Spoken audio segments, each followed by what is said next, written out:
انا عبد الرحمن محمد عباس. خلصت 3 سنين دبلوم السنه دي.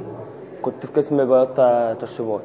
اتعلمت اعمل ازاي جبسن بورد، اتعلمت اعمل سقف معلق، اتعلمت امحر واظهر واعمل سيراميك الاعمده وسيراميك الارضيات ورخام، وعملت عمود توسكاني وعمود دوري. هي مهنه حلوه في السوق وشغاله.